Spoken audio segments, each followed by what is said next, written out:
last time I saw you guys was at Laneway a few years ago, and it was cool. And now you've got this new album out called Candid. It's a covers album, but it's a really couple of things I noticed about it. It still sounds like a Whitney album, even though you didn't write any of the songs.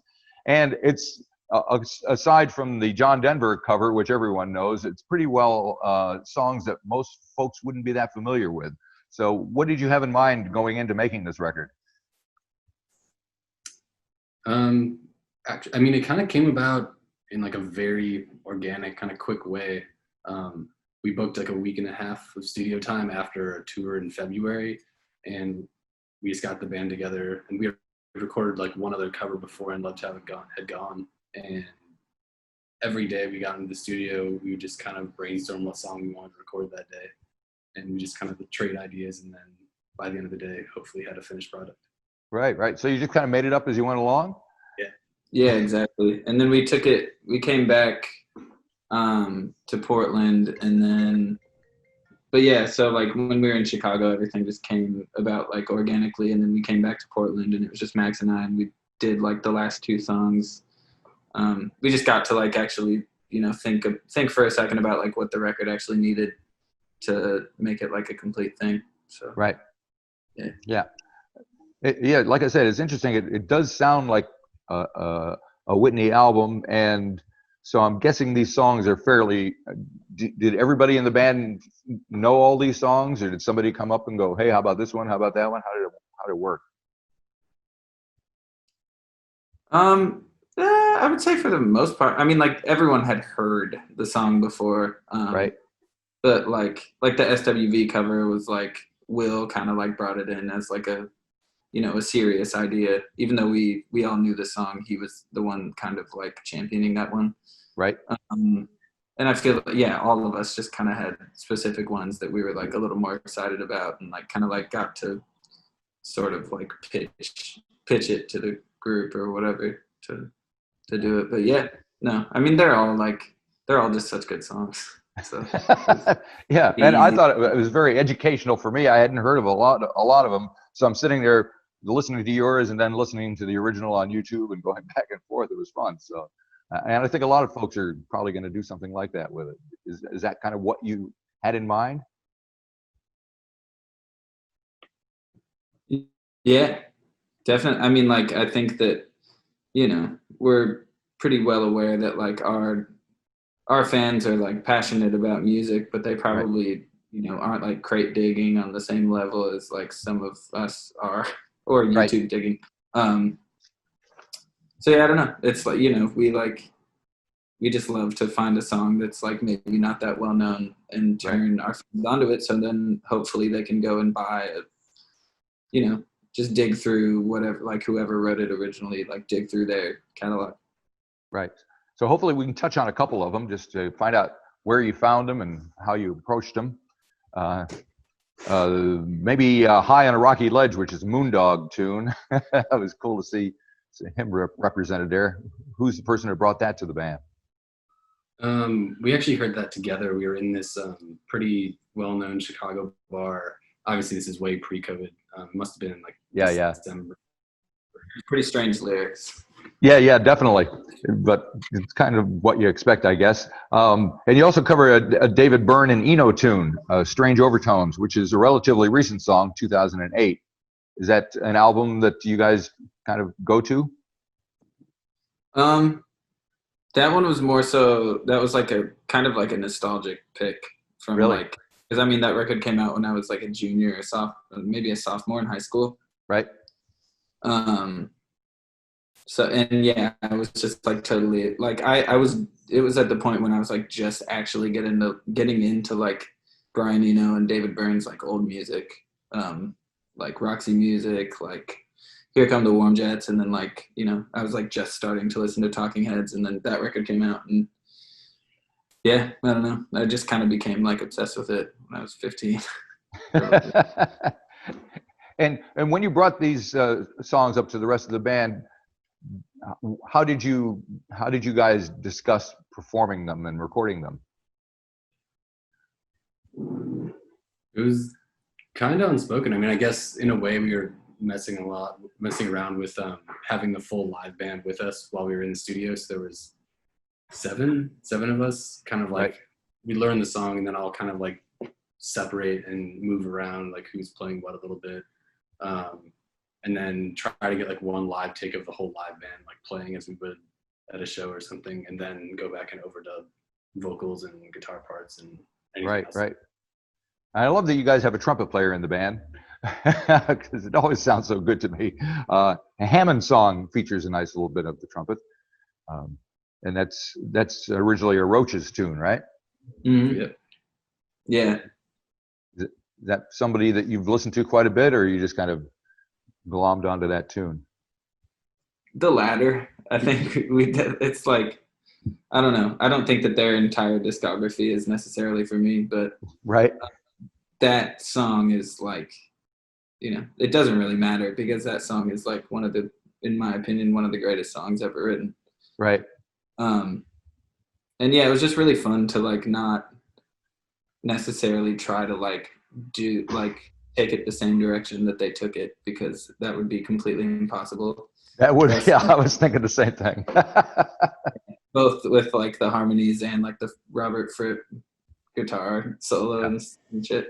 But yeah, I don't know. I mean, obviously I'm kind of biased, but I'm really, really proud of our version of it. And I think it's my favorite recording. One of my favorite recordings that we've ever done. Nice. And then the song that comes after that on the album, Crying, Laughing, Loving, Lying. I found a couple versions of it. The original by, was it Labi Sefer? I don't know if that's how you pronounce it. And then there's also Olivia Newton-John. Wait, what was the second one? Olivia Newton-John did it. I don't think I've ever listened to that. Really? It's not bad. Yeah, we were more attached to the Lobby one. Yeah, you might be. Yeah. That's crazy. But yeah, we had that was like a song we found like on like an Aquarium Drunkard mixtape or something. Like it was just like a kind of like a mixtape made by someone who found a bunch of like kind of older songs that were less known, I suppose, and we kind of right. Then I think we listened to like Labi Sefer's like discography a little more, but that was like our entry point to his music. Cool. Yeah, apparently he opened for Olivia Newton-John on some tour, and that's how she heard the song. And I don't know. That's amazing. It's going down a rabbit hole on YouTube, reading the comments. So kind of where he ended up going. And then there's, of course, Take Me Home Country Roads, and you have Waxahachie on there. So it seems to stand out simply because it's such a well-known song compared to the others. What brought that to your attention?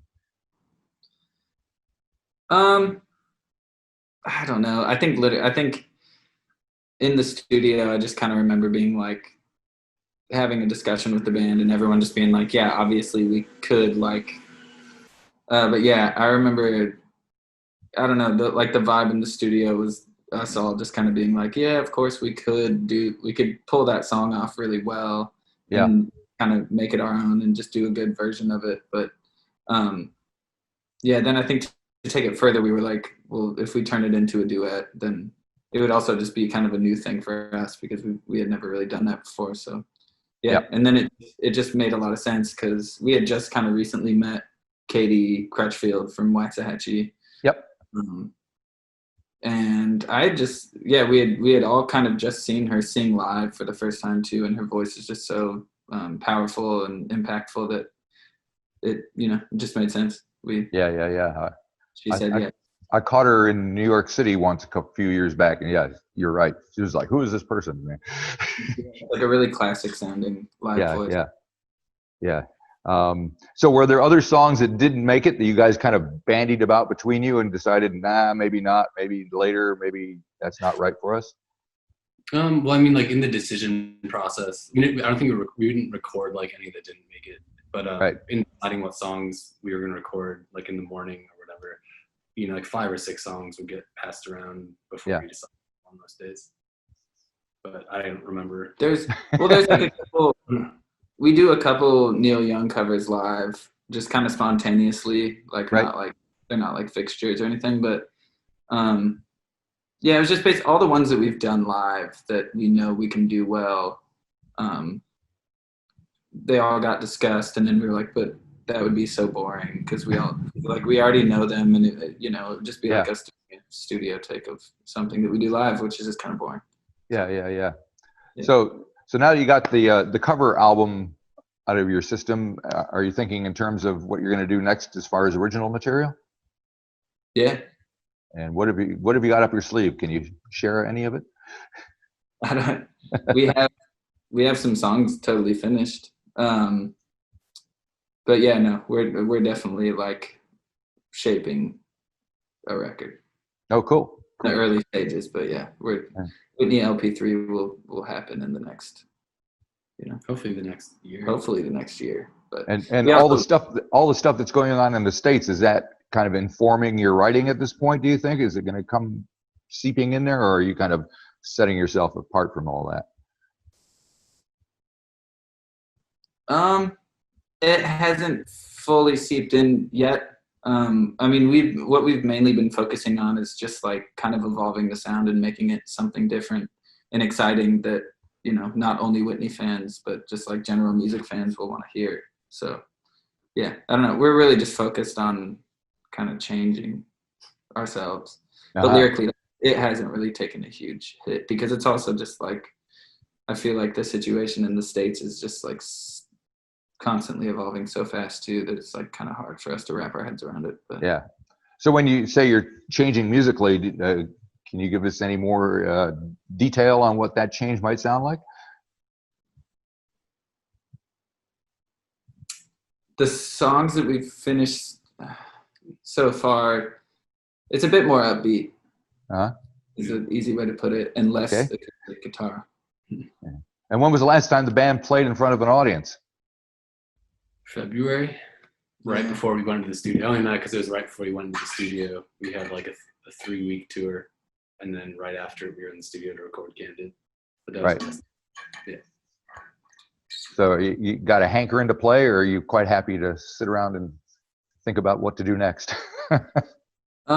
We did. I feel like we did have a hankering to play, but I think we were lucky, just like in the timing of releasing Forever Turned Around like a year ago, and then touring on that we got to tour on it for like 6 months, or something, 5-6 months.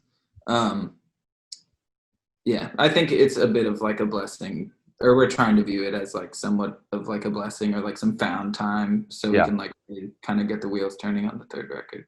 Gotcha. Our show's happening in New Zealand. Yes and no. We're here in Auckland. We're in lockdown version 2. So like I went to a little jazz show at the Wine Cellar on the weekend, and we had to sit at separate tables and couldn't go to the bar, but at least there were like 20 of us in the place watching it. So that was cool. So, and we went through this before, and then everything seemed to be fine. And then we had like 102 days where no cases or anything, and we thought we had beat it, and then it kind of came back again. So we're just coming out of that second version of it again. But y'all are yeah, a little. It is. I mean, yeah, it seems like the way that our fucking government is handling it, it's like I feel like we're gonna be the last territory for like any shows to come back, probably. Yeah, it is looking that way. I mean, at least here they feel like they have a handle on it, and people are doing what they need to do to get it sorted. So that's a good thing. And then we all have elections coming up, both here and there, so that'll be interesting.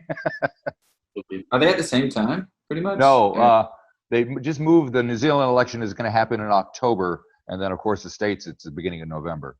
So, yeah. Well, anyway, thank you, gentlemen, for sorting out the things and talking to me, and hopefully we'll get to see you down here again sometime soon. And I just had a Brazilian musician stop by, and he was in quarantine for 2 weeks, so he could come down here and do some gigs and some recordings. So it's possible. Yeah. Well, yeah. If you got the time. we would love to come down or come over. Very good. In the meantime, have a good time in Portland. Thank you for talking to me. Cool. Yeah, appreciate it. Thanks. Okay, bye-bye.